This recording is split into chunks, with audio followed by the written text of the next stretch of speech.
Your Excellency, with your permission, we will start off this ceremony with the national anthem and that of the East African anthem, guided by our studios. Studios, please.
With all humility, Your Excellency, we request that we remain upstanding for a word of prayer, and at this juncture, Your Excellency, allow me to invite Madam Dorothy Kweyu to lead us in a word of prayer. Karibu, Madam.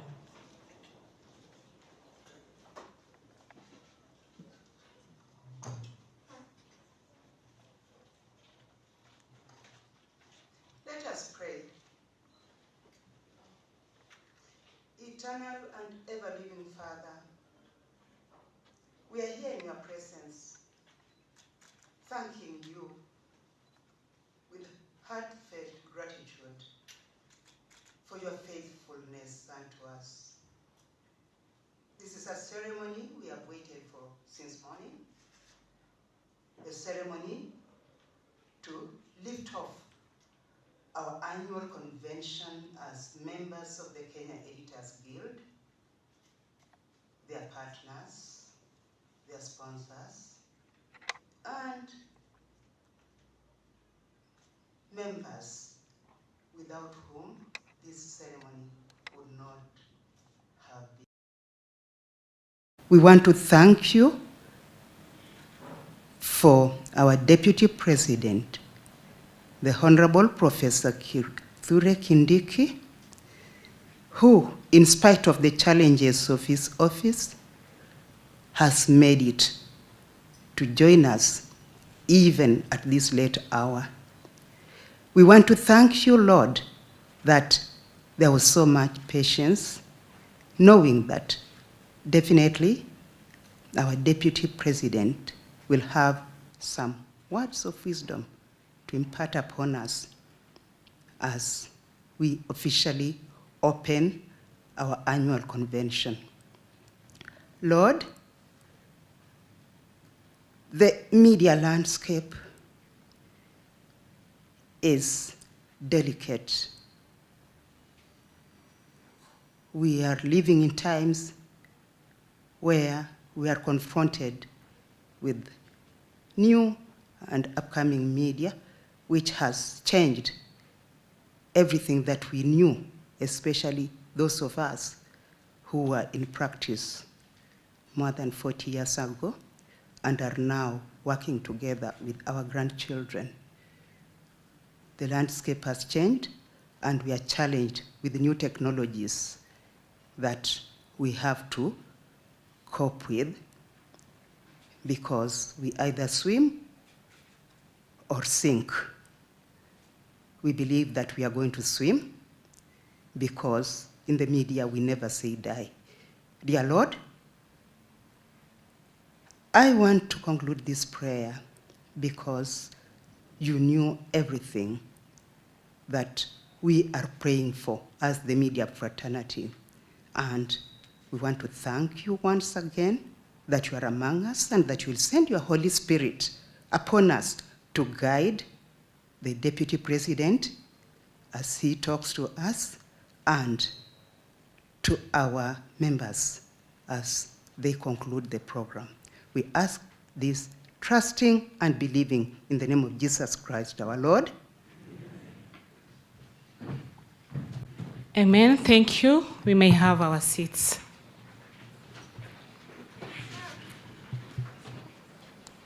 The Chief Guest, Your Excellency, the Deputy President of our beloved nation, Honorable Professor Kithure Kindiki, the Cabinet Secretary, Ministry of Information, Technology and the Digital Economy, Honorable Dr. Margaret Ndungu, Your Excellency, the Deputy President of Nakuru City County, Honorable David Kones, all senior government officials present, the President of Kenya Editors Guild, Madam Zubeida Kananu, the President of the Africa Editors Forum, Mr. Churchill Otieno, the CEO Media Council of Kenya, Mr. David Omoyo, the representative of the Chinese Ambassador, Mr. Liu Zenyu, the past presidents of the Kenya Editors Guild, distinguished partners, the Kenya media sector, members of press present, Your Excellency, allow me to observe all protocols. Ladies and gentlemen, Your Excellency, welcome to this 7th Annual Editors Guild Conference, themed in Innovative Storytelling for Public Good, Building Trust and Driving Change in the Digital Age. To unpack this and to start us off, Your Excellency, allow me to kindly invite Madam Rosalia Omungo, which will make her remarks, and of course, thereafter, hand over the program to the President of KEG. Let's appreciate her as she's making her way. Karibu, Madam.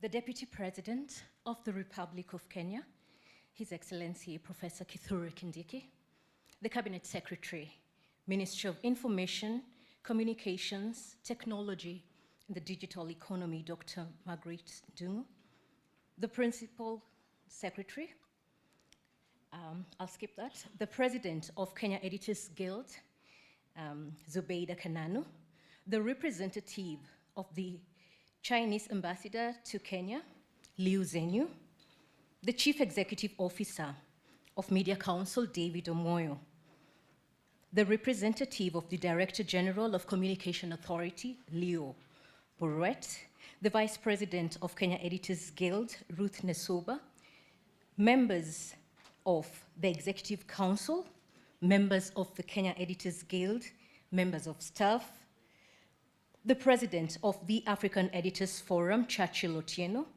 the Senior Project Manager, Friedrich Naumann Foundation, Judy Kaberia, the Deputy Governor, Nakuru County, the past presidents, the Secretary General of the Kenya Union of Journalists, Eric Oduor, the chairpersons of the associations of the Kenya Media Sector Working Group, distinguished partners, members of the press, ladies and gentlemen, good afternoon.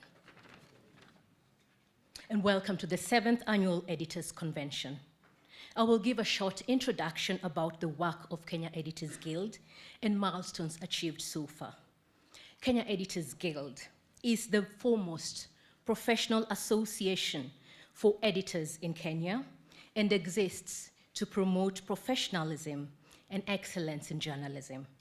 The membership currently stands at 300, who include senior editors in television, print, academia, radio, and digital media. Kenya Editors Guild executes its work through a secretariat headed by myself and 5 staff who do the day-to-day running to ensure that programs are delivered to members, to our beneficiaries, the journalists, and the general public. Our work cuts across key thematic areas, including membership development, which allows KEG to develop its members. The KEG Annual Convention is part of this membership development, which offers opportunity for networking, giving back, introspection, and interrogation of industry issues by editors. In contributing to the development of the industry, we undertake training of the next generation of editors through the mentorship and media clinics. This is done in collaboration with the journalism schools. As editors, we engage with community members through town hall meetings, an initiative aimed at taking the media to the people. These meetings have helped to demystify the work of editors and have also allowed members of society who do not ordinarily make it to the editorial agenda to be heard. While our work as Media Association cuts across Kenya, we have established collaborations with other media associations in Kenya and in the region. Kenya Editors Guild is a co-convener of the Kenya Media Sector Working Group, a coalition of media actors bringing together journalists and other civil society organizations. The Kenya Media Sector Working Group convenes to deliberate on the operating environment of Kenya, of the media, guided by Articles 33, 34, 35, 36, and 37 of the Constitution of Kenya, speaking to freedoms of expression, media, access to information, and assembly, respectively. Your Excellency, the Guild is also part of the Eastern Africa Editor Society. Through the policy, research, and advocacy component, we have courageously addressed issues where duty called as we responded to emerging threats to journalism and the safety of our members in the line of duty. We have embraced the power of connection and are happy to welcome on board new collaborations and partners this year. Here now is a documentary of some of the issues that emerged in the year 2024 and how KEG continues to respond. Welcome to the Annual Editors Convention. I thank you.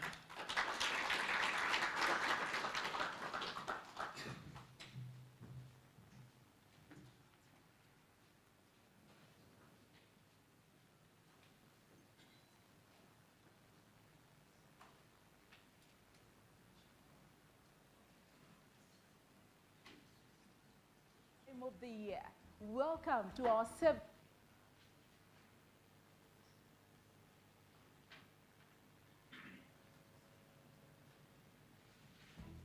Colleagues, it's that time of the year. Welcome to our 7th annual convention. Welcome to Nakuru County, the home of Lake Nakuru National Park, Menengai Crater, and for the bird lovers, this is the host of thousands of flamingos. And guess what? We have a lot lined up for you. The game drive, sundowner, dinner at the park, tree planting. Oh, tell me you're ready. Karibu sana. We are excited to see you all. I know most of you have not seen each other since the last convention.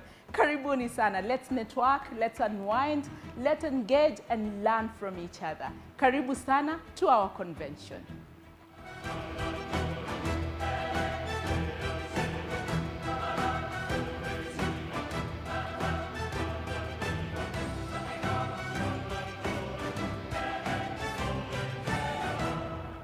Media disruption is a situation where media has realized that they are not the only people in town.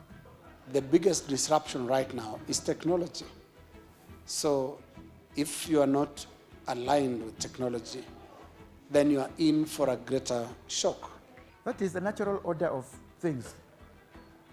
You might call it evolution. It's now a common phrase, as you said, in media forums. You either adapt or die. Kenya's media is one of the most diverse in Africa and continues to undergo significant transformation. Since the liberalization of the country's politics and economy in the early 1990s, the media has played a crucial role in improving governance and shaping public opinion. However, the media, which is predominantly privately owned, is facing serious disruptions which threaten its long-term sustainability. Challenges include a tightening political environment, deepening economic hardships, and fast-changing technological advancements. The Kenya Editors Guild has been calling for timely support for the media to enable it cope with these challenges.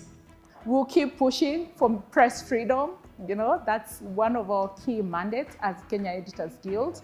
And we call for the support from all our stakeholders to ensure that we, in this democratic country, you know, and space, that we are able to enjoy the rights guaranteed to us under the Constitution. For 2 months, beginning June 2024, the government faced unprecedented youth-led demonstrations. We had witnessed several cases of journalists being arrested. Those, many of them were injured as well during the Gen Z-led protests. I was in the broadcast gallery when we had to stop to take another camera angle because there were live bullets and people are falling down. Protesters are falling down on camera. And you know that will be against our own regulations to show such a gory scene. Physical threats to journalists.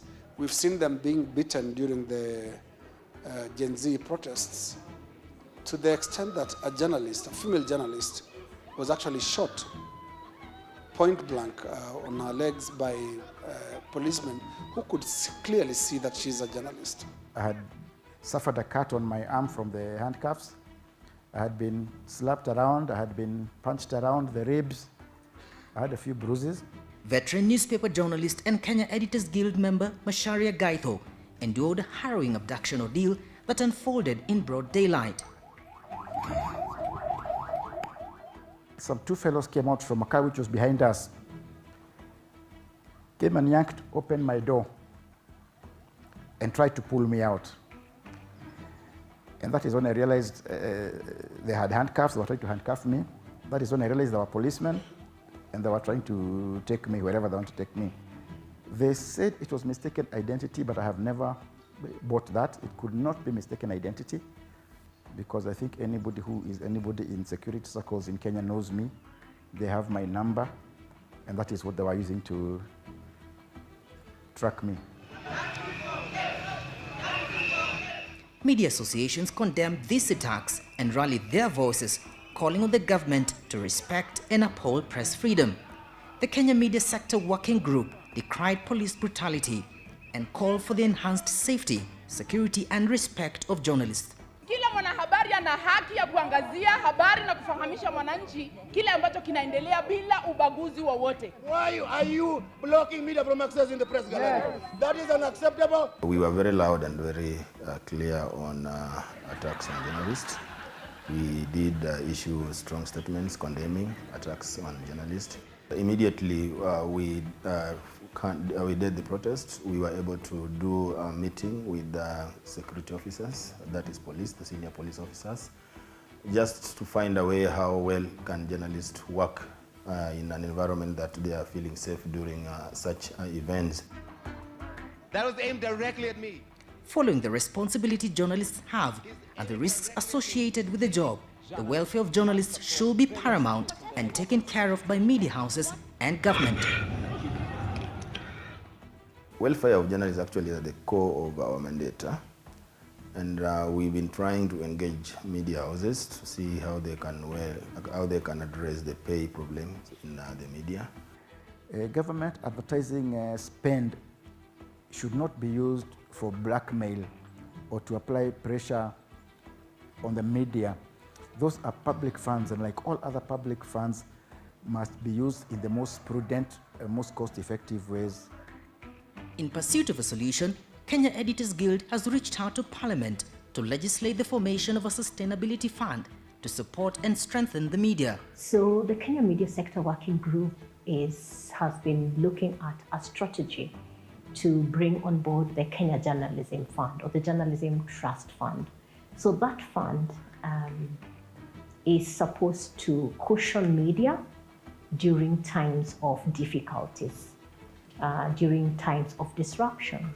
So how we envision it is that this will be a pot where foundations, where people who support independent journalism can put in their money, and then the money can be used to help media that is struggling The money can also be used to help journalists, independent journalists, freelancers, to continue to carry out the journalism that they are doing.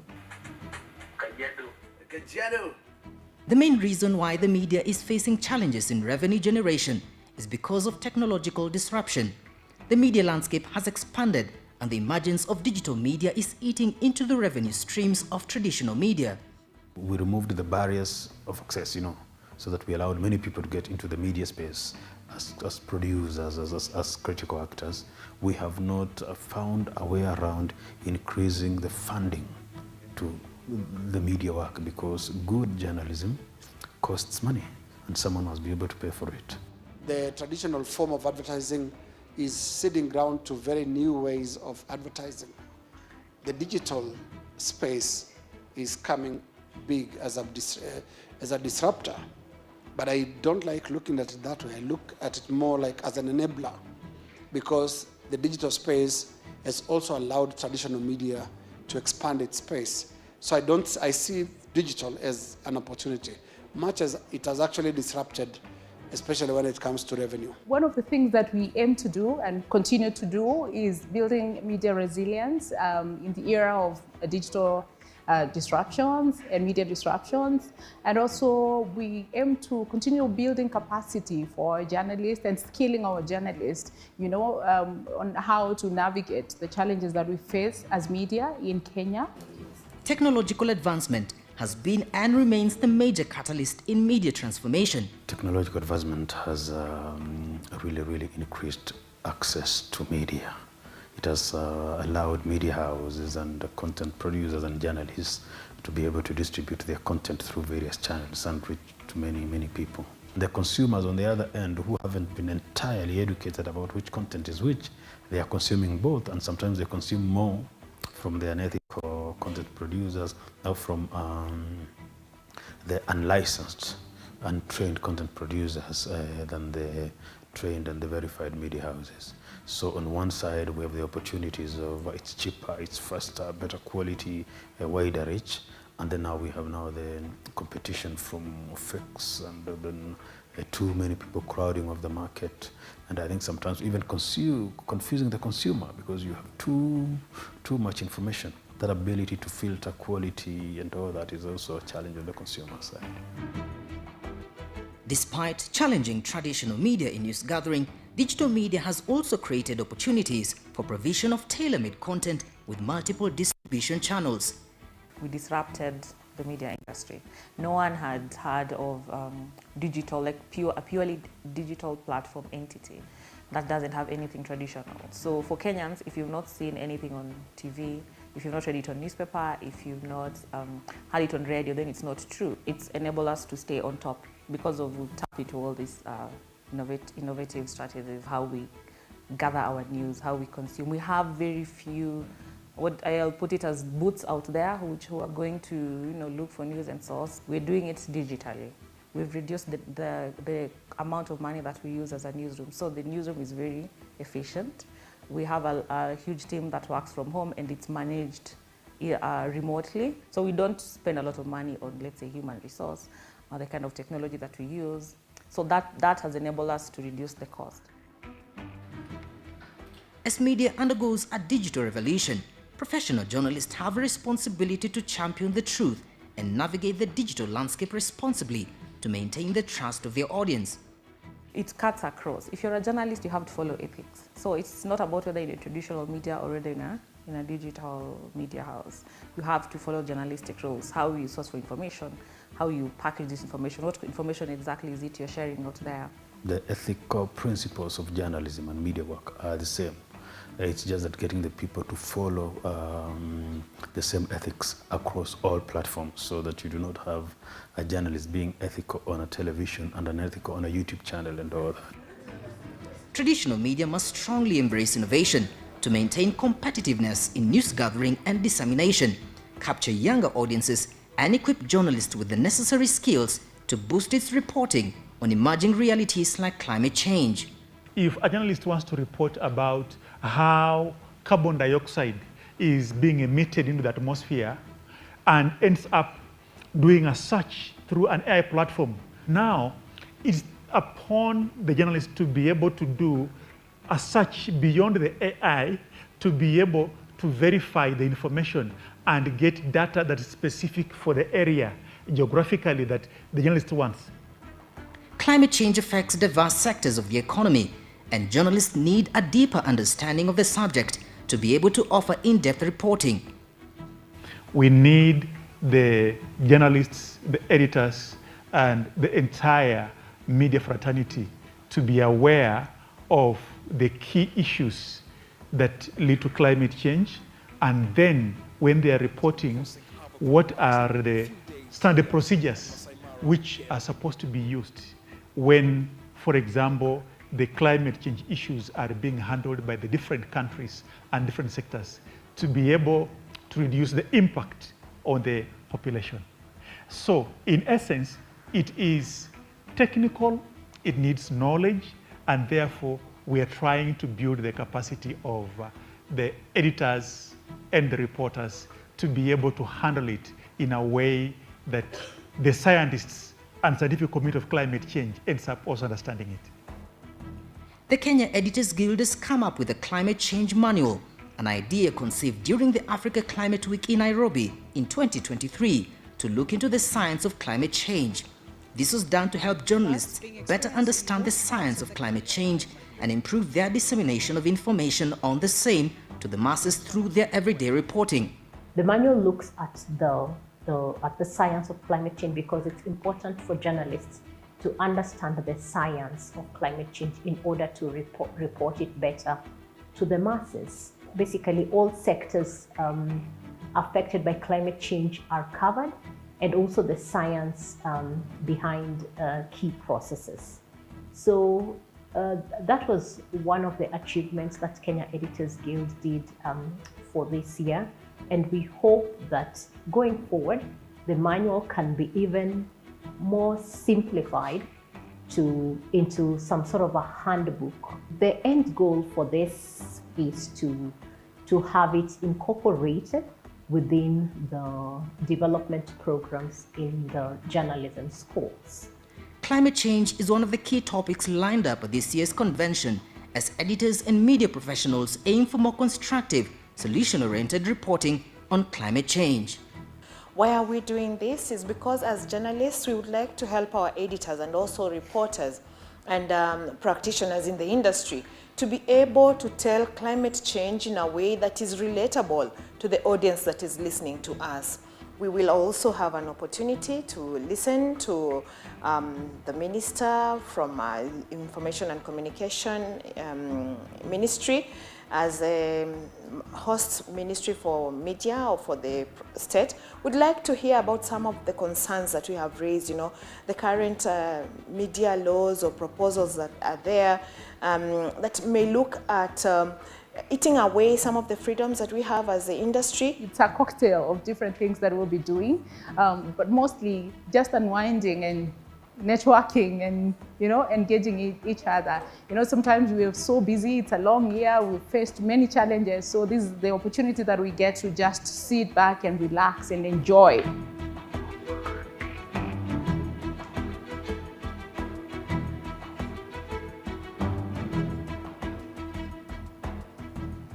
Well, it's not all doom and gloom. We are not going to relent. Together, we shall conquer. I now declare our convention officially open.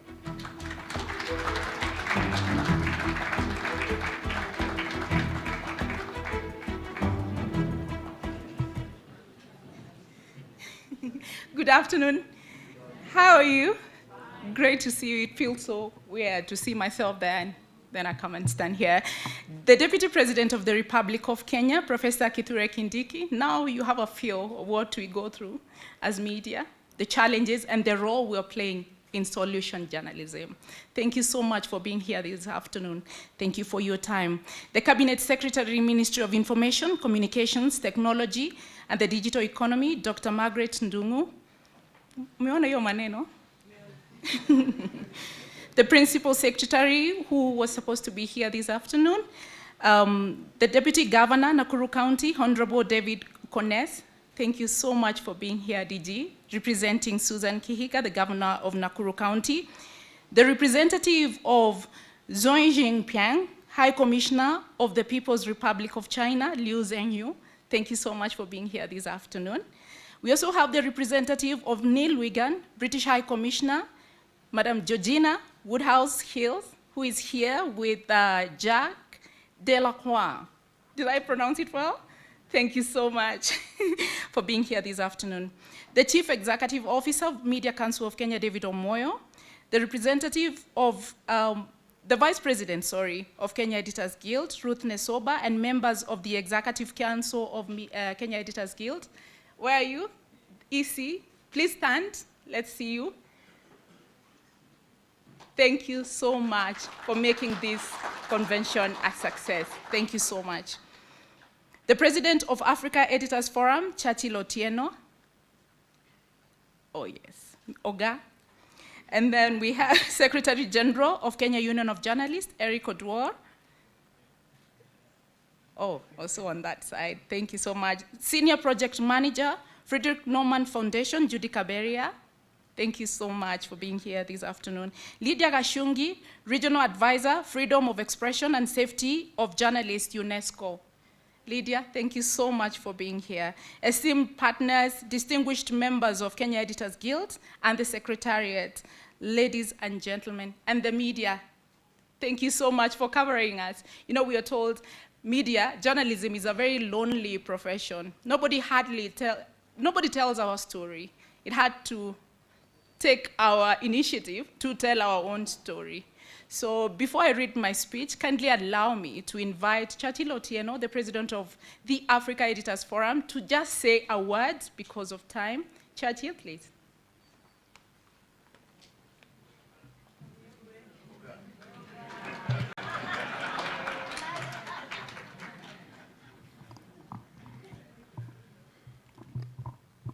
Thank you, Madam President.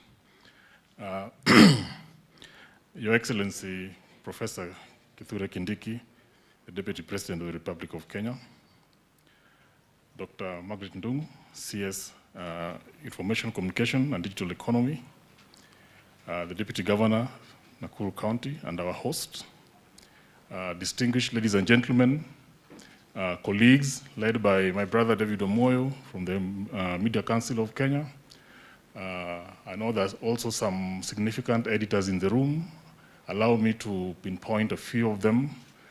Joe Ageo is hiding somewhere at the back of the room, and help me congratulate him on joining the World Editors Forum Board.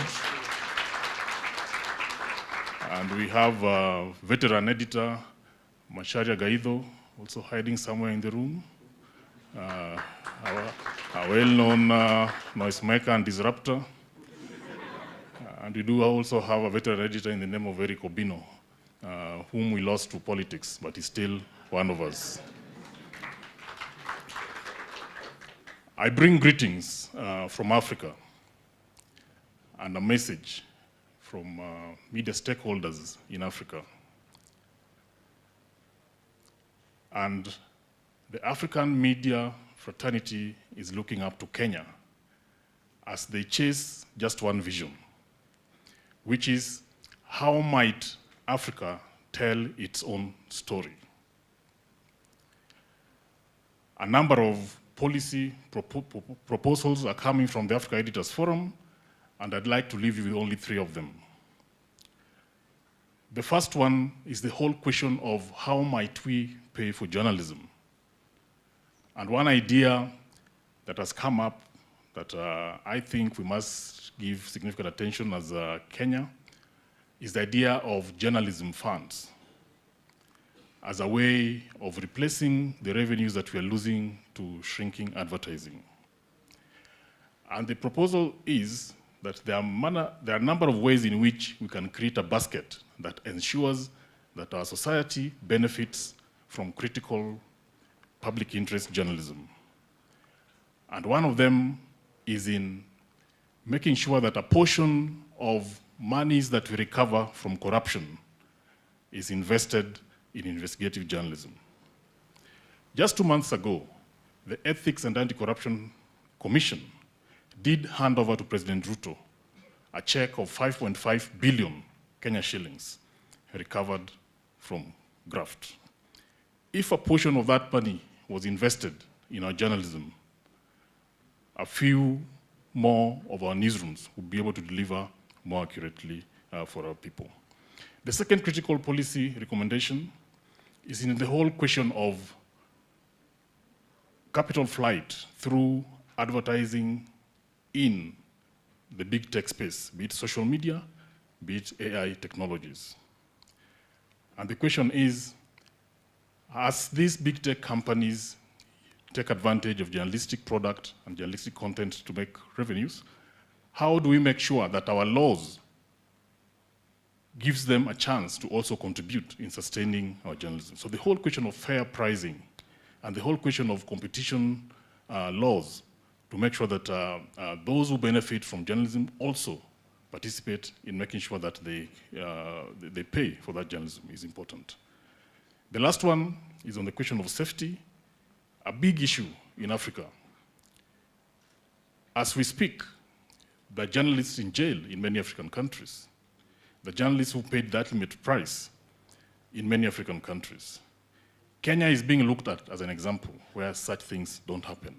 And we hope that in partnership with the government, we can get commitments to make sure this happens. I thank you, and I celebrate the Kenya Editors Guild on the 7th convention. Thank you very much, Churchill. And maybe something he forgot to mention is that in 2026, we are hoping to bid for Kenya to host the 6th Africa Media Convention. And guess what? The Deputy President and the CS have committed to support us in making that possible. Asante Sana, we deeply appreciate. Now allow me to invite the CEO of our regulator, MCK. Please say a word, just a word, please. Thank you.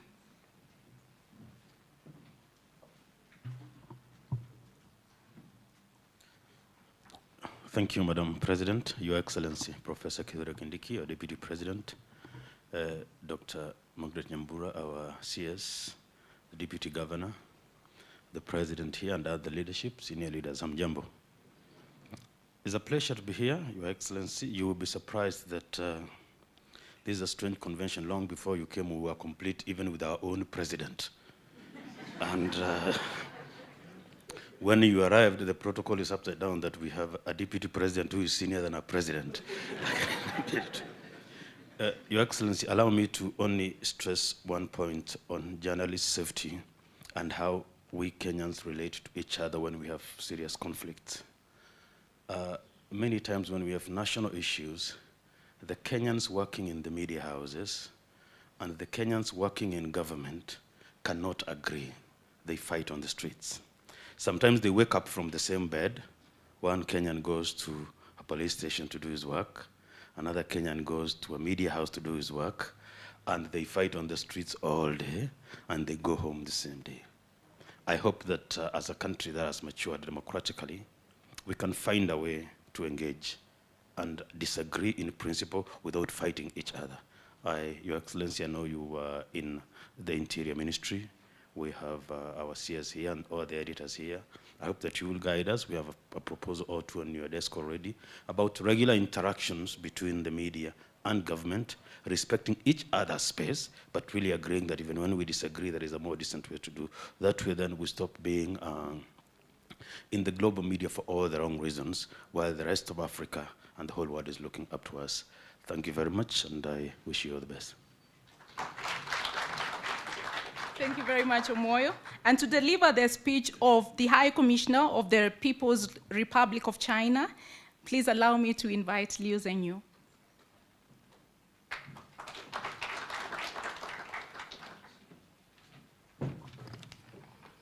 Your Excellency, Professor Kithure Kindiki, the Deputy President of the Republic of Kenya, Honorable CS of ICT and Digital Economy, Dr. Margaret Ndungu, President of the Kenya Editors Guild, Ms. Zubeida Kananu, Mr. David Omoyo, CEO of MCK, and also Mr. Churchill Otieno, the President of the African Editors Forum.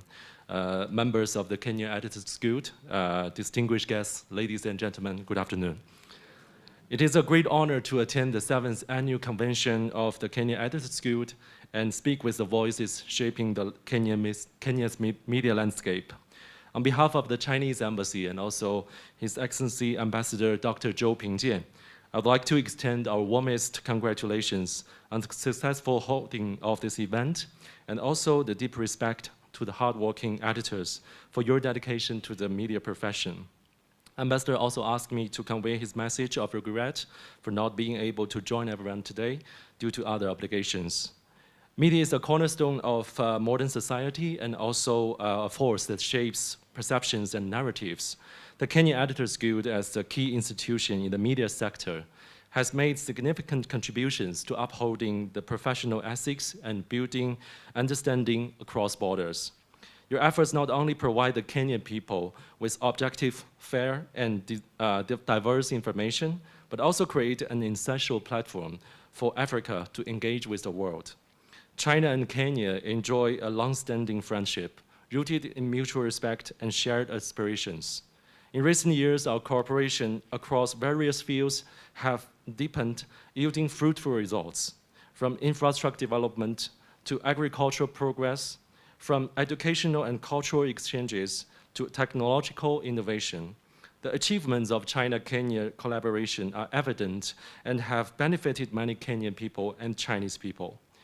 This success owes much to the efforts of the media professionals. Through your reports, the spirit of China-Kenya collaboration and broader China-Africa friendship come alive, fostering greater understanding and appreciation among our people. In this era of rapid digital transformation, the role of media is more important than ever. Digital transformation has revolutionized how we consume and share information, but it has also brought the risks of misinformation and disinformation. This places greater responsibility on media professionals to uphold the principles of truth, objectivity, and integrity. We believe that the Kenya Editors Guild will continue to lead by example, ensuring that Kenya journalism remains a beacon of credibility and innovation. The Chinese Embassy in Kenya is willing to deepen exchanges and cooperation with Kenyan media professionals, strengthening mutual learning between the Chinese and African media. We will continue to offer opportunities in training and exchanges for Kenyan editors and reporters and explore new avenues for collaboration in the digital age. In closing, I sincerely wish the Kenya Editors Guild's continued growth and success as a pillar of Kenya and Africa's media industry. I also hope that all media professionals present here will use your wisdom and talents to bring more insightful and impactful reporting on China and China-Kenya relations in the future.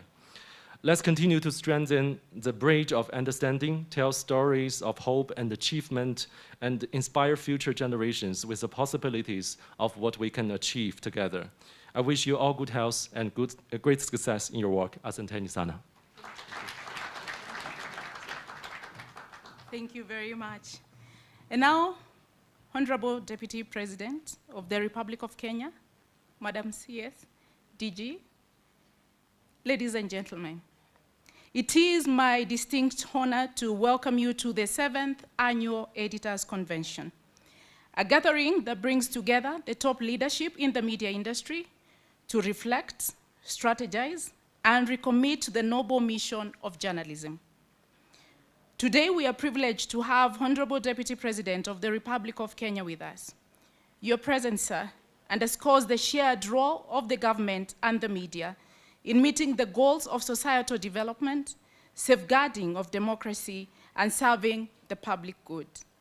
As we convene here, the state of media in Kenya reflects a complex mix of progress, challenges, and opportunities.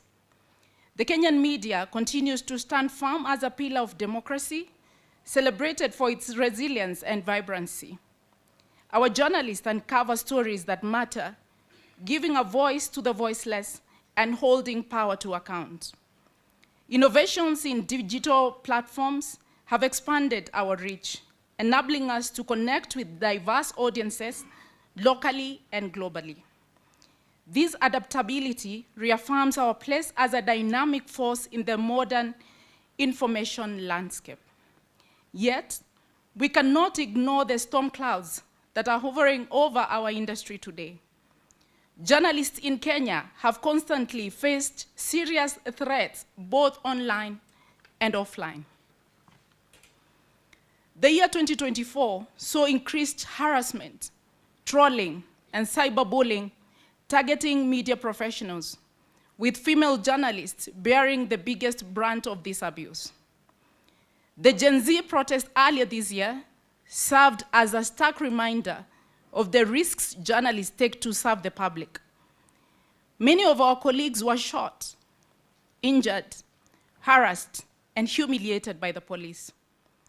One of them was Catherine Wanjeri Kariuki, who was shot 3 times in point-blank range for the apparent crime of simply being on the streets to cover a legitimate news story. Equipment such as cameras and other work tools were also destroyed, as depicted in the documentary you just watched. The documentary served as a powerful reminder of the untold story of suffering endured by journalists, the unsung heroes of democracy. Ironically, the government, which is duty-bound to protect its people, has remained eerily silent. This silence, sir, is deafening. We extend our deepest appreciation to our media partners, CGTN, for collaborating with us in the production of this documentary, as well as their support in training and internship programs. We also thank the Chinese Embassy for facilitating exchange programs and networks that have equipped us with valuable knowledge on emerging technologies. Thank you very much. Ladies and gentlemen, economically, our industry continues to grapple with serious financial challenges occasioned by shrinking advertising revenues, evolving consumption habits, unpaid government bills, and restrictive policies on government advertising. These challenges have led to layoffs, loss of talent, and wage delays. Media houses are struggling to stay afloat, leaving those who remain overburdened and underpaid. The irony is that a government emphasizing on job creation has played a role in hundreds of journalists losing their jobs. Pay delays and lack of insurance have left many journalists vulnerable, with some experiencing mental health challenges and even contemplating extreme measures, including attempted suicides. Tragically, stress and depression have claimed the lives of several journalists. At this juncture, please, allow me to invite us all to stand for a moment of silence in honor of colleagues we've lost this year. And you can see they're here. I'll mention them by name. Paul Muhoho, our oldest court reporter who passed on last night here in Nakuru County. Peter Okongo, a veteran journalist and a member of Kenya Editors Guild, who is being laid to rest today, alongside other esteemed members of our community, Mutegi Njau, Washington Akumu, Rita Tinina, Njambi Koikai, Dickens Owesonga, Masi Mawia, Michael Oyer, Fatma Rajab, Shadrach Miti, and Sam Makenda.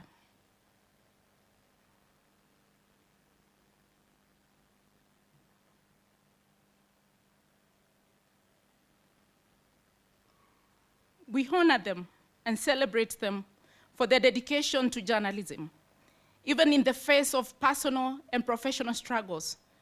While the reasons for their passing vary, their loss is deeply felt across the media fraternity. May their contributions continue to inspire us as we move forward. Amen. Thank you very much. You may take your seats.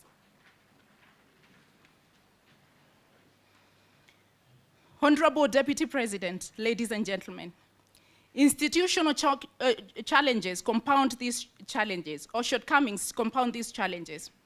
For the 4th consecutive year, the Media Council of Kenya has been operating without a board, while budget cuts limit its ability to effectively oversee the industry. Similarly, the Media Complaints Commission has been hamstrung by what we see as state interference. In addition, there is an enduring duplicity of content regulation between the Media Council of Kenya and the Communications Authority. Despite the clear constitutional provisions of the roles these institutions should play, these factors and many more have continued to undermine media regulation in the country. Ladies and gentlemen, despite these challenges, we are not without hope. The media holds unparalleled potential to inform, educate, and inspire action on issues that matter most: the economy and cost of living, climate change, youth unemployment, corruption, and bad governance.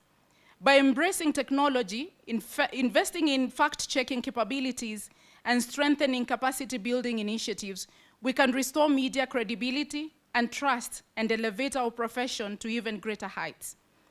Today, we will be presenting to you, Honorable Deputy President, the Kenya Editors Guild Manual on Climate Change Reporting, which will soon be incorporated in the training programs of various academic institutions. We convey our gratitude to GIZ for collaborating with us on this initiative. We are also finalizing a handbook on biotechnology in partnership with Africa Agricultural Technology Foundation, AATF.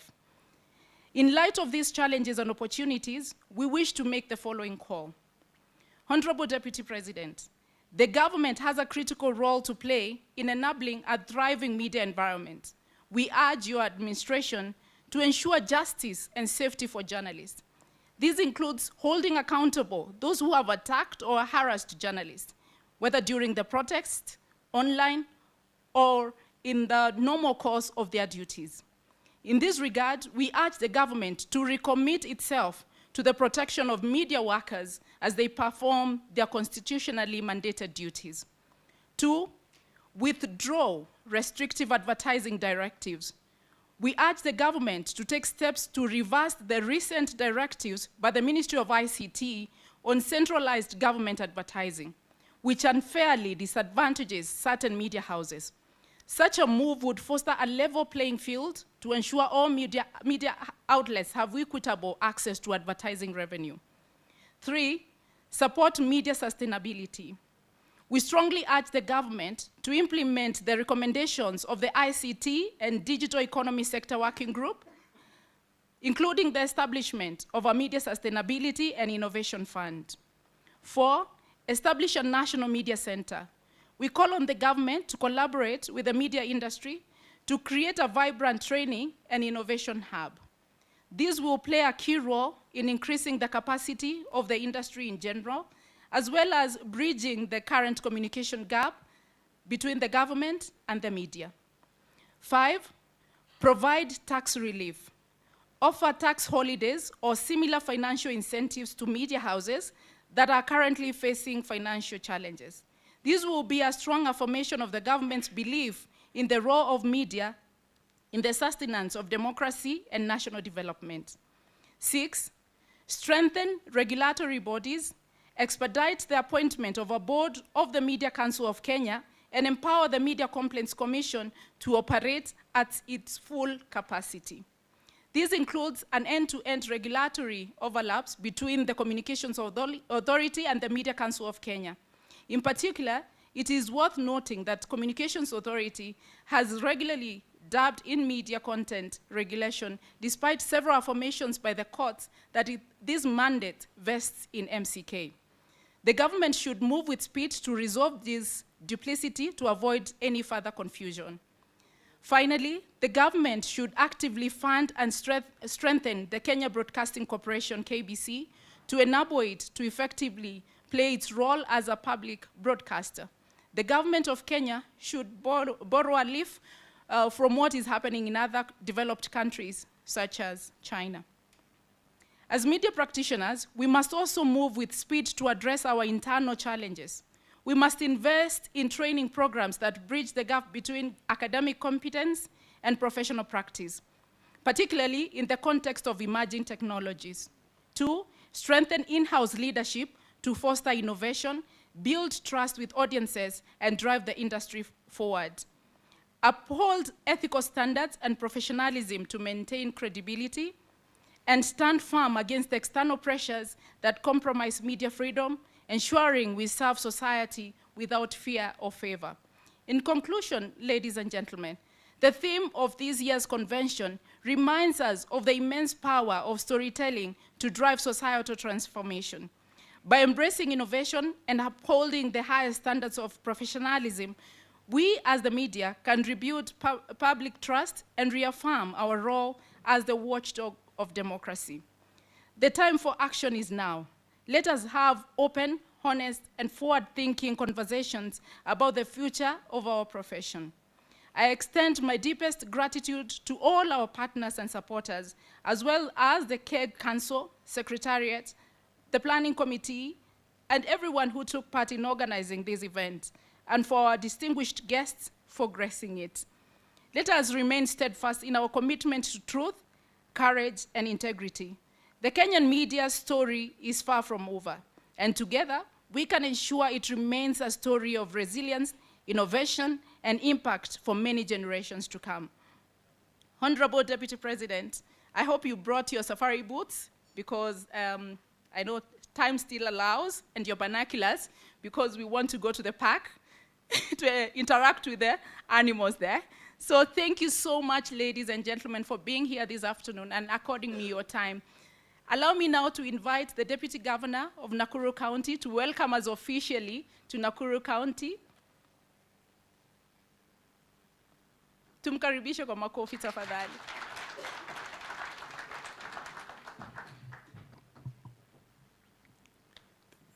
Thank you very much.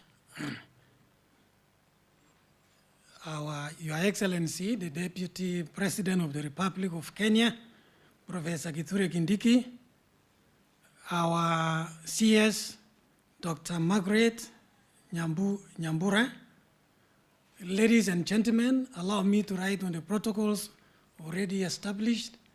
Good afternoon. Good afternoon once more. Yeah, mine is only to welcome you on behalf of Our Excellency, the Governor of Nakuru County, to our county of unlimited opportunities. I want to welcome you, Your Excellency. The Governor is not around, and she asked me to come here so that I can welcome you and everybody who is inside this room today. I want you to feel more welcome, and again, before you leave Nakuru County, please, you make sure that you visit various places like Lake Nakuru. If you go there, you will feel like staying there for the whole week. Also make a visit in Menengai Crater, one of our historical area where you also feel, you look at the area, it is so fantastic. You see the geothermal production there. And also Naivasha, Lake Naivasha, the landscape, the scenery. Please go outside the town and also spend some few shillings here and there in the hotels and also buy some few things. Now, so allow me, Your Excellency, to read the speech of Our Excellency Governor Nakuru County because she was supposed to be here to address you. So it is my great pleasure to join you, the Kenya Editors Guild, today as you congregate here in Nakuru City to deliberate on issues not only affecting your profession, but the cumulative impact of your work on the country and its people. I take the earliest opportunity to acknowledge the decision by the Kenya Editors Guild to choose Nakuru City as the venue for your conference. Special thanks to all stakeholders who made it possible for this annual coming together of men and women of the pen. Even though advancements in technology are slowly taking away the inherent semantics behind that praise, I welcome you all to Nakuru City. You all sample its hospitality and the attractions in our city and the county of unlimited opportunities. Asked about what he feared most, former British Prime Minister Harold Macmillan said, "Events, boy, events. By events, he was referring to the uncanny ability of events to disrupt political, social, and economic relations in a country, between nations, and ultimately the entire world. Your profession sits at the center of these events, telling stories about these events on the various platforms provided by your media houses and dictated by technology. Again, these events could be outcomes of a people plan A or plan B. The tragedy here, as initiated by legendary American heavyweight boxer Mike Tyson, could take a totally different direction and dimension. For Tyson said, everybody has a plan A and B until he is punched in the mouth. At the turn of events, whether sticking to plan A or B, and even after one is punched in the mouth, you journalists play a central role in determining the direction of the outcome of these events. We in Nakuru County are good friends of those who tell stories because we believe that storytelling is as old as human race and precedes recorded history. We believe that storytelling is a powerful tool for inspiring action and change and influencing thought leaders and decision makers who have been granted opportunity by the electorate to govern and lead. We have our doors open because we believe that by telling stories of what we are doing, the services we are providing and the projects we are implementing, the people of Nakuru will know and join us in taking this county down the path of progress consequently. We respect and support your rights as the media, the space that you hold in society, and your contribution to the betterment of our county and country at large. I agree with those who have argued, and rightly so, that the media is the mirror of modern society, that the media, a body of storytelling professionals, is equipped with specialized creative and technical skills with which they can turn the compelling stories into well-produced and high-quality content that captures people's interest and imagination. In essence, what are these compelling stories? To us, the compelling stories are those of needy children from poor families being awarded bursaries to access quality education, which at the end changes their lives. Compelling stories are those narrating the happiness of people of Wesekes in Subukia or Retinet in Kuresoi South, after we have constructed, equipped, and opened a health center at a stone throw distance. We take compelling stories as narrations of how our farmers' income has increased, giving them the economic power to educate their children, choose the meals they place on the table in their houses, and lifestyles arising from our interventions in agriculture.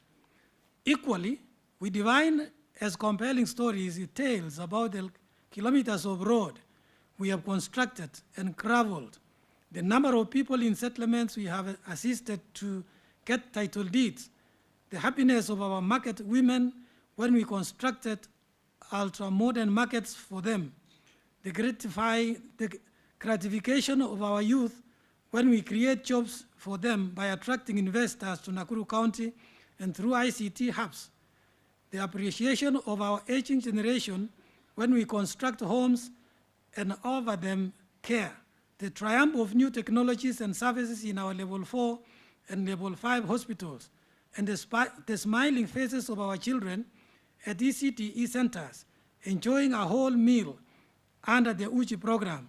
I can go on and on. The list is endless. These are the compelling stories we as the county government of Nakuru expect professional storytellers to use their creativity and skills to put out there. The themes of this conference, innovative storytelling for public goods, building trust and driving change in the digital age, says it all. The way a story is told a message is delivered or a narrative is navigated has changed dramatically over the last few years. Stories are told through video games, interactive books, and social media. Stories are told on sorts of different platforms and through all sorts of different devices. They are immersive, letting the user interact with the story and letting the user enter the story and shape it themselves. Therein, however, lies the danger and the most poignant challenge that we face at the moment, building trust. Building trust in the digital age is not just a necessity.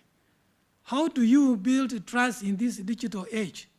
We hold that transparency, social proof, authentic content, ethical practices, community engagement, continuous improvement, veracity, and evident reporting will go a long way to build trust of the public in storytelling in this digital age.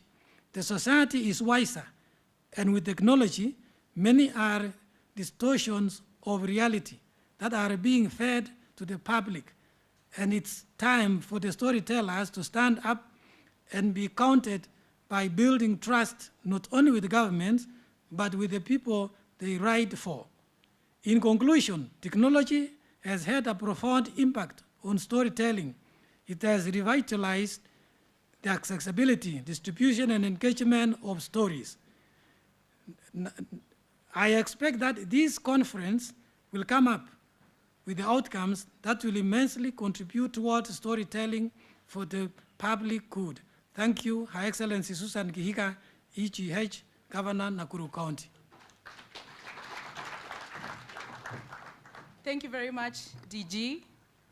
Yesterday, these editors here played part in increasing the forest cover at Menengai Crater. Forest, yes. Because our first activity was what? Tree planting. Yeah? Did you get that message? Yeah? Yeah? So that was our first activity. Tonight we are going to Lake Nakuru National Park where we'll have our dinner. So a lot is lined up today. Kindly now allow me to invite Madam CS to share her remarks and then invite the Honorable Deputy President. Thank you very much.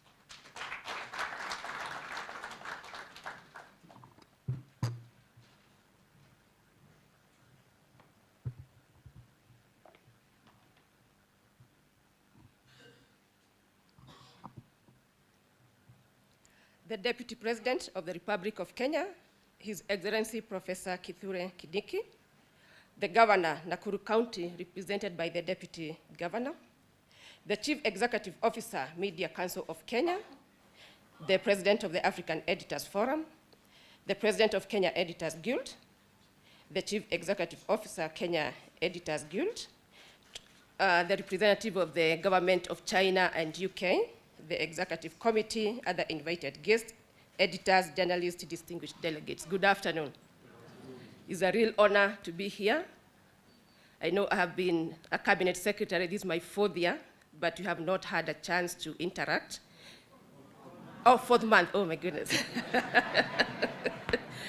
Yeah, I'm looking forward to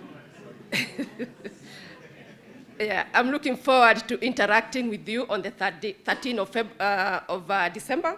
We have planned this with the Media Council of Kenya, and in this interaction, we will be able to review the 8 issues that the President has raised. They are pertinent issues. We must collaborate. We must promote the media. We must promote journalists.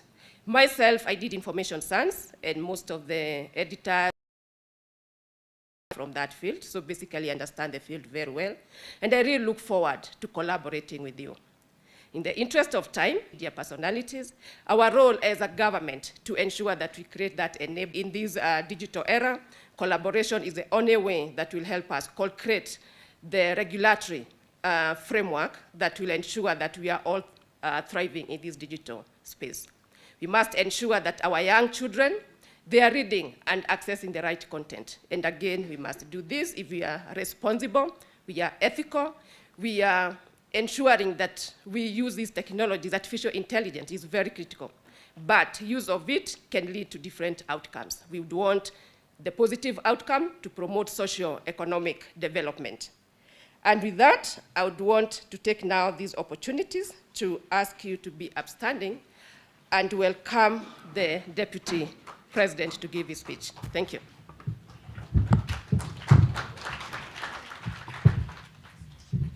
Thank you, Waziri. I request that we sit down, please.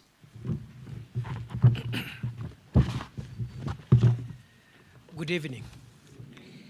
I'm sorry for disrupting your excursion. I will see how to mitigate and not really pay for it, but something in between. Distinguished participants, ladies and gentlemen, all protocols observed. My name is Kithure Kindiki. I'm the Deputy President of the Republic, and thank you for clarifying, Madam President. Please, that there is no tension between the Deputy President of the Republic and the President of the Guild. The President remains President, isn't it? So all protocols observed. I'm delighted to officiate this convention, the seventh of this kind. This conference, or this convention, brings together media, representatives of government like myself, academia, civil society, technology companies, and all of us are here to define the future landscape of journalism in our nation. This rich mix of participants here today is an important ingredient in offering a holistic approach to the issues of discussion during this convention. The media is a powerful instrument for advocacy and education of the masses. With its tentacles in almost every home state, the media shapes not only the opinions, but also the beliefs of citizens. Through its print, audio, and visual platforms, the media remains a leading source of information for the masses. With the advent of vernacular radio and television stations, Kenyans of all walks of life can now access critical information at the comfort of their homes and in their languages. We have moved from the one television, one radio station era to an era of a myriad of choices, including a new world of social media and artificial intelligence. These changes have had as big an impact on the media sector as it has had on all other segments of our society. Today, media houses are struggling to compete with non-traditional peers where integrity and standards cannot be assured. The transition to digital platforms has meant a reorientation and a recalibration, oftentimes at great cost. It is not lost on all of us that the evolution of a technologically driven world order now has the media fraternity as one of its many victims, if not casualty. The advent of the internet and the rapid growth of digital technology have revolutionized how we consume information and entertainment. It is therefore imperative that we all adapt or perish. The need for media actors to innovate is now. You must embrace digital platforms, diversify your content, and build on collaborations and partnerships outside the beaten path. Ladies and gentlemen, the relationship between government and the media has often been strained and marked by distrust, tension, and adversarial interactions. The media has been cited for advancing political and partisan interests sometimes at the expense of its core mandate of being the public watchdog. It has been blamed, maybe fairly, maybe unfairly, for the deterioration of public values through the glorification of immorality, vanity, and morbidity in pursuit of the almighty shilling. On the other hand, government has been accused of frustrating the media due to its publicization and profiling of issues in society.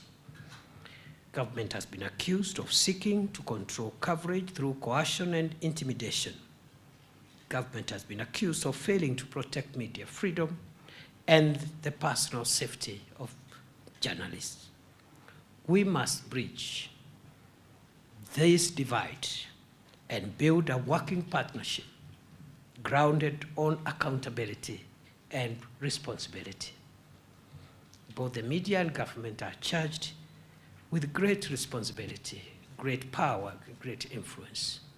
And whoever is entrusted with great power and great influence must, and I say must, be subjected to great accountability.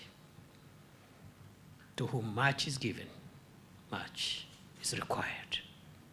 It is not in doubt, perhaps from where I stand, that government appreciates the role of the media as a watchdog in society and will continue to support the sector to effectively perform its role of shaping public discourse. Through educating the public on current affairs, exposing malpractices, and holding government agencies and officials to account, the media contributes to the safeguarding of the tenets of our national values and principles of governance, which are espoused in Article 10 of our Constitution. However, the exercise of media freedom as guaranteed by the Constitution should be of necessity, be tempered with a sense of responsibility, as I have said, and accountability. It is more common today to find single perspectives, barely tempered by a right of reply about perceived government action or inaction.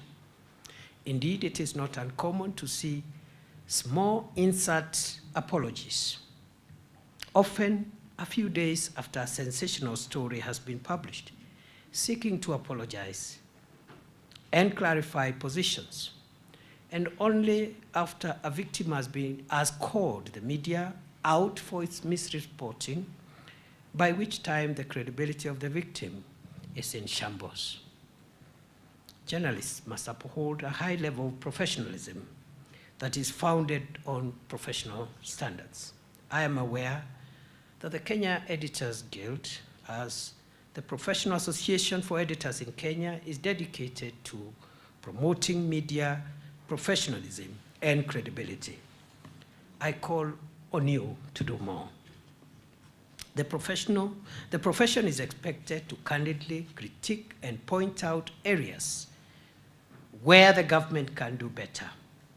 As you do so, it is equally important to spotlight the reforms, initiatives, programs that occasionally government implements, sometimes without a lot of fanfare, to improve the lives of Kenyans.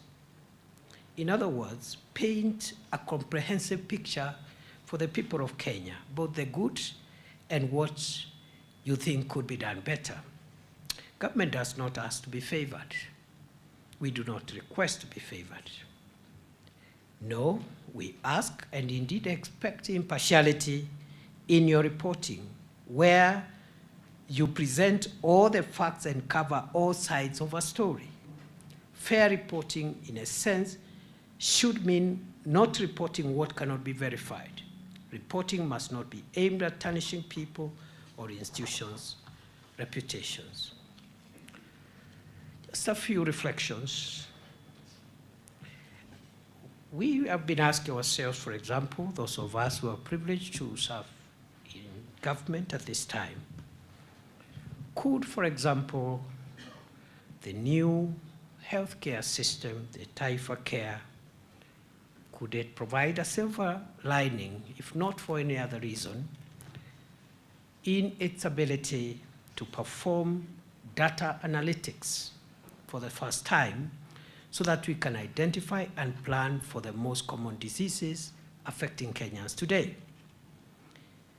Isn't the affordable housing program inadvertently providing avenues for our young TVET students to undertake industrial training and for everyday masons, welders, and carpenters to become experiential teachers to these young minds? What is really so different about the new university funding model from the old help application process that required a letter from the chief? And so on and so forth. And what we are saying here is that government, like any other human endeavor, is not perfect. But I'm sure there are things, there are programs, there are policies, there are initiatives that are for the interest of our country and that promote the public interest. And I think it is only fair, even as corrective reporting is done on the imperfections of some of the programs, it is only fair that those highlights of what is working also find their space in your reporting. I saw yesterday, I think, His Excellency the President launched the, it's not really launching, but just give the status of where we are on enhancing transparency in the e-citizen endeavor. And he did report how government revenue that hitherto used to be pilfered, used to be mismanaged, as exponentially increased because of the transparency measures that have been put in place through the digitization of government services. Tremendous leaps and tremendous savings have been done. Money which ordinarily would be stolen, pilfered, and misappropriated by people who are using manual methods of collection. In the fight against corruption, which I think remains one of the most consequential fights that this country must sustain to be able to survive in the long run, for the country to survive in the long run. I would have thought that, for example, the measures taken by the government to increase transparency and track the money that the government collects from the people of Kenya is a bold step towards enhancing transparency and improving the fight against corruption. Because that way, the next thing now to be asked, or we should be asking, is how that money is being used for the benefit of the people of Kenya.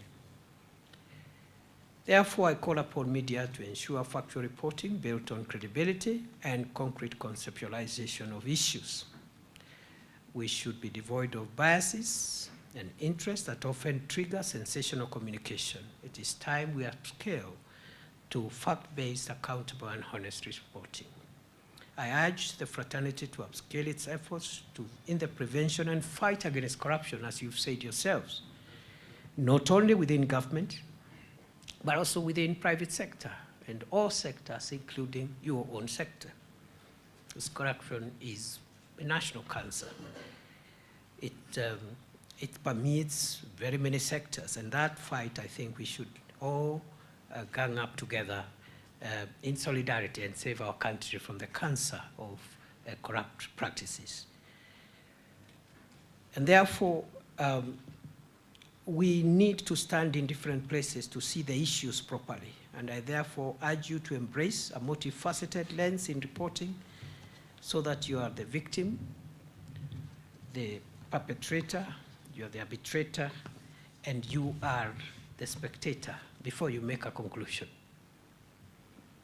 So that you know, as media actors, you frame the public mind properly.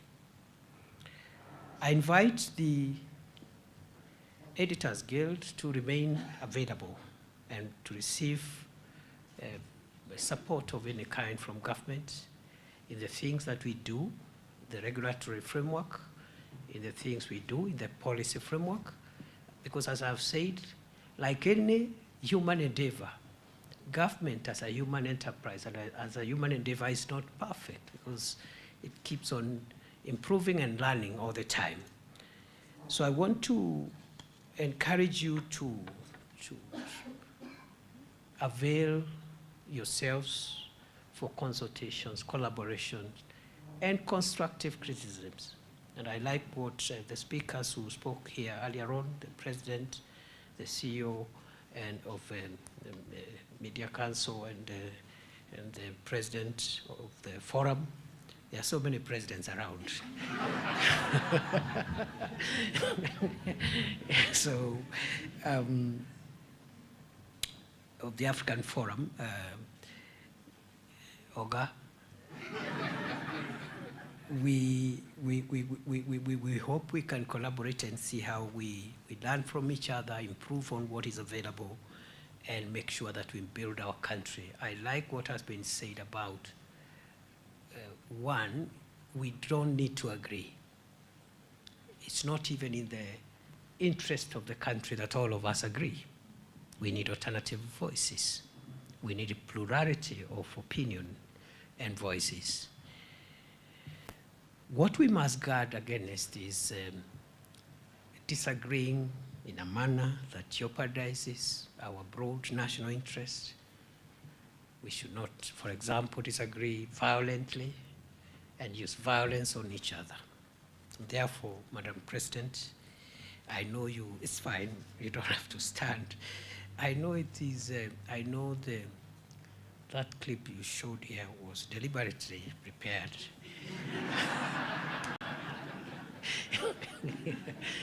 And the message is home. The message is home.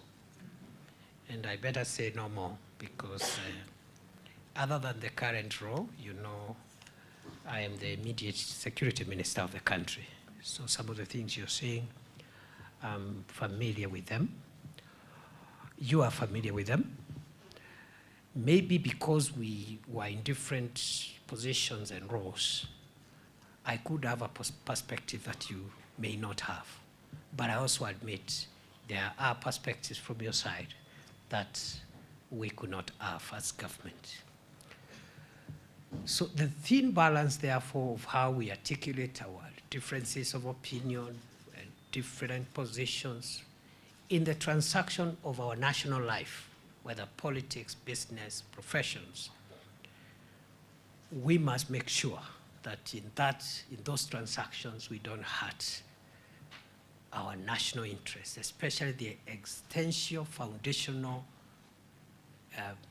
circumstances that assure the long-term sustainability of our country. Now, you know, the balances between freedom of expression, assembly, picketing, media freedom, access to information, on the one hand, heavy protections, quite elaborate protections in our Bill of Rights.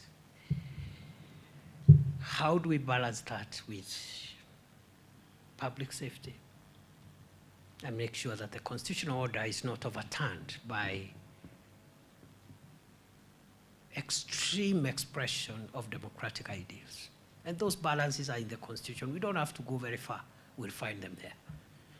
And only hold each other to account when either of us is on the fringes of those balances. That is my plea. You know, our friends in the US had a democratic stress test like the one we had in June in this country. I would not call them protests, I would call them a democratic stress test. Because the tensions between the liberties of the citizen, which are immutable and entrenched. And the survival of our constitutional institutions, that delicate balance is something we will have to navigate going forward. I don't want to raise issues which are not for this forum. But I've been wondering, as a citizen of Kenya and as a leader and a member of this administration, we are guaranteed our freedoms in very absolute ways, sure. But I thought the same constitution has also asked us to preserve the nation and preserve the constitutional order and its institutions. I thought so. I thought so. If that be the case, for example,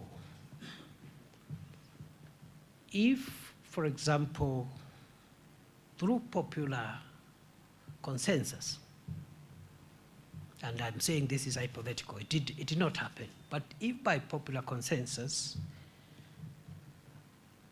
we generate adequate public consensus to do away with some of the institutions of governance completely, and we can go all the way into doing a referendum to validate it, because that is the absolute way of democratic expression. We decide, the people of Kenya are sovereign, it is true. They exercise their sovereignty either directly or indirectly, directly through the organs that are established in the constitution like parliament, legislature, executive, but directly through elections and referenda. If we all decide, for example, through a popular consensus that we build public consensus that we don't need some of the institutions that are established under the Constitution. It is popular, it is in the public interest, but I don't know whether it is in the national interest, for example, hypothetically, to abolish the judiciary. Because you can do that in a referendum.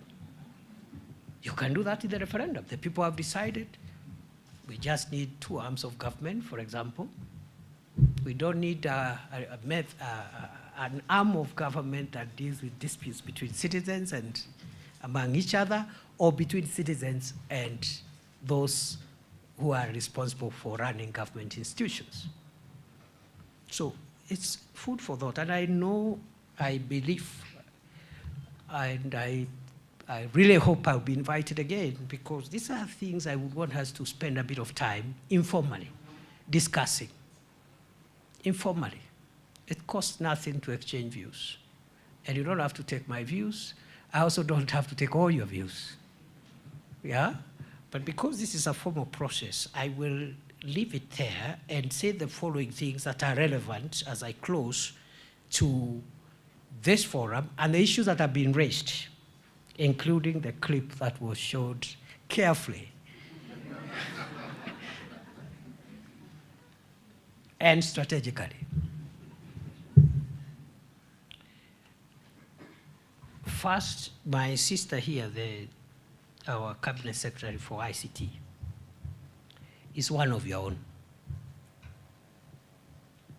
Is one of your own. She is, yes, a member of government and so forth, but professionally, she's one of your own. I am a member of government, but professionally, I'm an advocate of the High Court of Kenya. I am a member of the legal profession. Okay? That is a lifelong badge of honor we all carry, you know?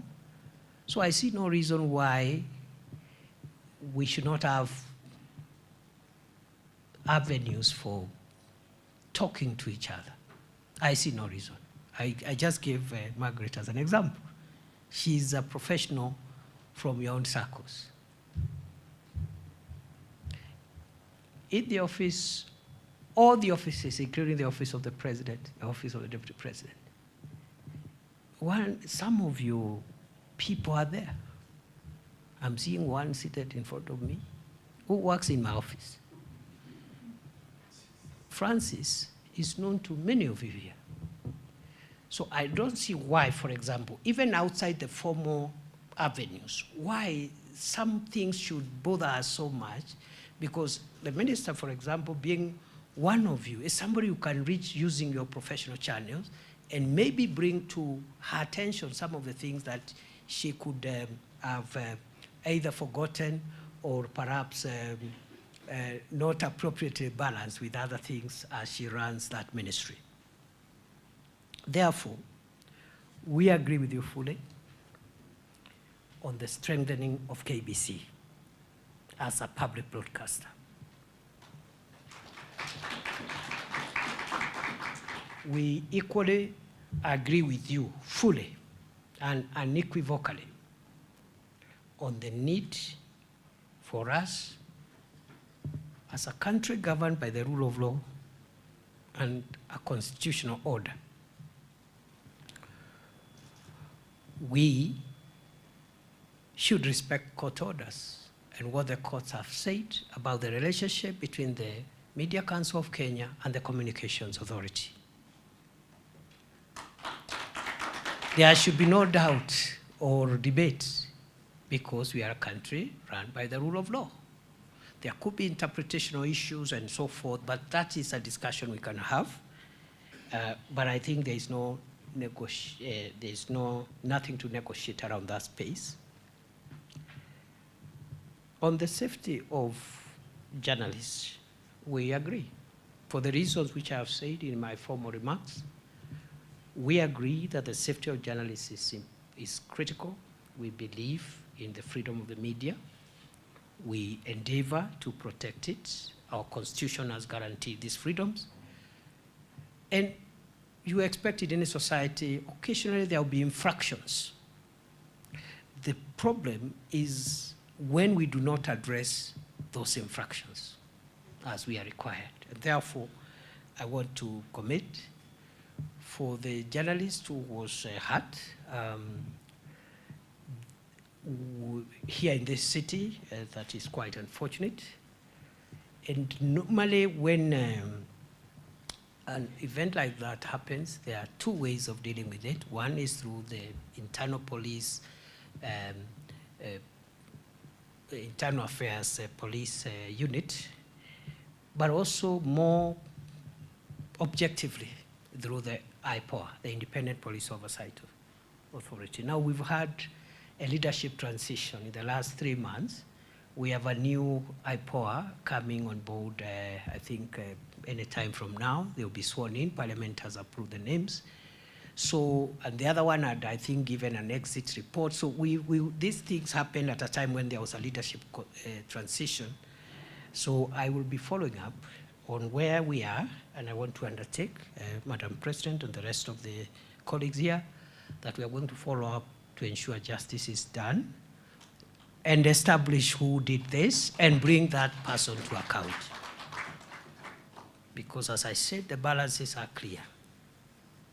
The Constitution allows the use of firearms by persons allowed by law to protect 99% of law-abiding citizens against potentially 1% who want to hurt the rest. The law allows. But the same law does not permit a police officer or an official of the security forces to use their firearms to hurt people outside the Constitution and outside the law. And therefore, I want to undertake that we will follow through, especially now with the new IPOA commission, to make sure that full justice is served. On the question of the board at the Media Council of Kenya, I am told in the next 2-3 weeks, the minister has told me we are finalizing the completion of population of that board so that we don't have governance gaps in the industry. The same applies to the Media Complaints Commission. I have noted and I'll follow up. On the issue of advertising, I totally agree with you that advertising budget should not be constrained because of differences on the kind of publicity government is getting. And even when government is aggrieved by bad reporting, because there are also infractions from your side once in a while, just the same way there could be infractions from those of us who are in the government side. So we will be starting a conversation on how we discuss among government. I know some of it is ongoing, especially on the question of pending bills, which have really made some of the media houses to really have to struggle for services they have rendered. But as you're aware, pending bills are a general challenge in our economy.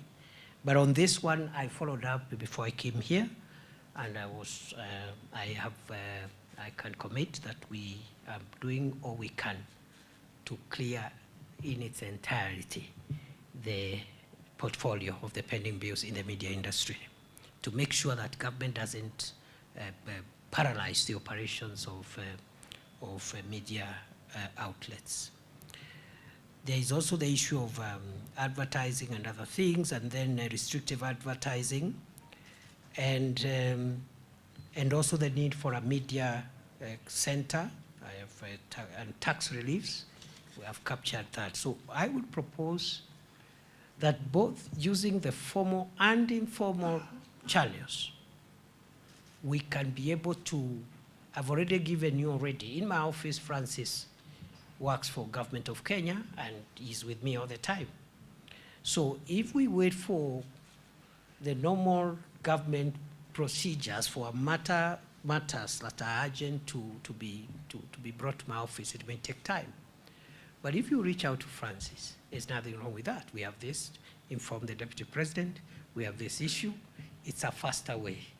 The minister here is one of your own. You can reach out to her, even directly. And I think for me, that's the best way to handle some of these things. And it doesn't compromise anything. We still are who we are, and we respect each other's space. Then, as I end, you have raised two very important things, Madam President and the other speakers. I have spoken to one of them, and that is the need to fight corruption and the need for accountability by government to make sure that public resources are not stolen, they are not diverted, and they don't benefit private people, because that's unlawful and unconstitutional. That's one of them. You did hear the President on the State of the Nation address. He made it very clear that we must heavy lift, the country must heavy lift on the fight against corruption. We cannot sustain this country like this anymore. Something has to give way. The same way we've made difficult economic decisions in the economy, and that's why there has been a bit of unease, because some of these decisions have their side effects, especially at the initial stages. We must also heavy lift on the fight against corruption, using the hard ways, like the ones I said, jailing people and so forth. But also I also mentioned about soft ways. How, for example, using technology, we have reduced the number of characters who are diverting public funds. And if we put that project into 100%, collect traffic fines and everything digitally, we would have saved a lot. And then, of course, we start now asking, how are we spending this money? And that's a conversation we must engage in. But the second and last grave matter that you've raised, and we concur entirely, is the issue of what climate change portends for Kenya. I am glad you took initiative to develop a manual and build capacity for journalists and editors to be able to transact with this very complex and quite frightening phenomena that is changing the DNA of the world. His Excellency the President has provided political and diplomatic leadership on climate change diplomacy globally, leading to the hosting of the African Climate Summit in Nairobi. And thank you very much for the support you gave. The highlight, the profiling of that summit was phenomenal, and we owe it to you, because you are the owners of the instruments of visibility. Climate change and corruption today are national security threats. I have just left the Interior Ministry. The traditional threats of terrorism, organized crime like banditry and so forth, and trafficking in persons will continue to be there in the foreseeable future. But additionally, in our national security priority list, corruption, because of the effect it has on economies and sustainability of the nation, and climate change are part of the national security matrix. And when I mean national security, I mean extension and survival aspects of our country. The DNA of the world, including Kenya, is changing because of very, very, very hostile and brutal effects of climate change. Severe droughts, severe floods, a displacement of populations and communities, resource conflicts, everything in between, even diseases. And therefore, good people, you are leading the way in integrating your profession to the science of climate change, and that is very commendable. And this country applauds you for what you've done. And really, if anybody had a doubt that the Kenyan media is a trailblazer and a thought leader for the region, and I dare say, we also compare very well even in the world. The kind of things Kenyan media does are not in so many democracies, as much as we have problems. In fact, the reason why the challenges we have get highlighted and we get angry when infractions are committed is because our country allows the visibility of those infractions, and we have a very good media, a very good constitution, and I think we should all struggle to fit into the very, very, very good example that you provided so that other sectors can follow suit. Those are my remarks for today. I wish you all the best. I hope you said you're giving me the book or something. That would be good. And thank you for inviting me for the park thing, the park and dinner something, the game drive. I really wish. I'm actually tempted to take the offer. So I wanted to ask, don't clap too soon. I wanted to ask whether it is in order as a mitigating factor, now that I'm not able to take the offer, whether a dinner tonight at the park can be on me. So, Madam Bray, as many of that opinion say aye, the ayes have it. So there are no contrary views. I really wish you all the best. It's a beautiful county. DG, tell the governor we are happy that they are hosting us. You're hosting us here. We wish you well.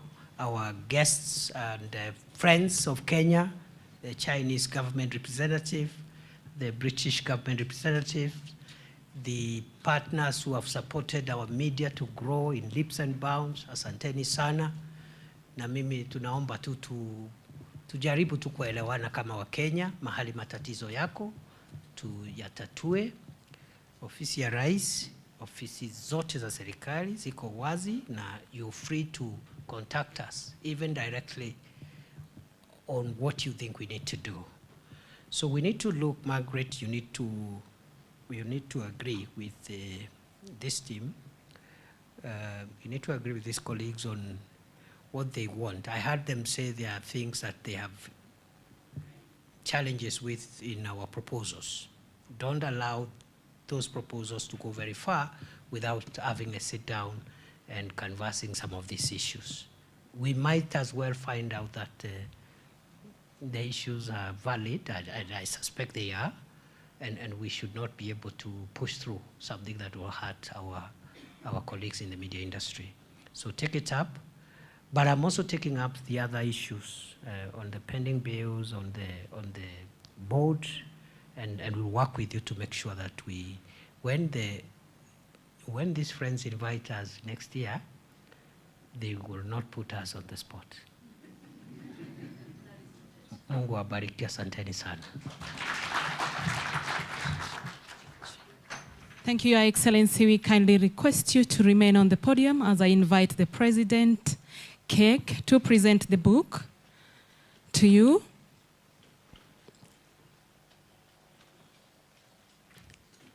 The President, the book is being handed over to you, then you present it to the Deputy President of the Republic of Kenya. Let's appreciate her as she is handing over the book.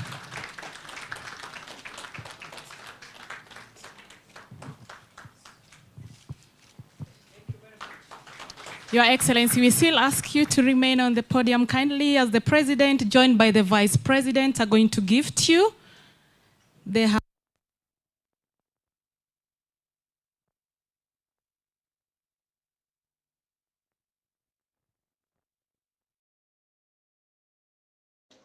Let's appreciate His Excellency the Deputy President and the team of KEG for presenting this gift to the Deputy President. With all humility, once again, the Deputy President, we humbly request you that you remain on the podium as we invite the team of executive commissions, executive members to join, executive committee. We have the partners also to join for a photo session, just a group photo. Kindly let's move to the podium.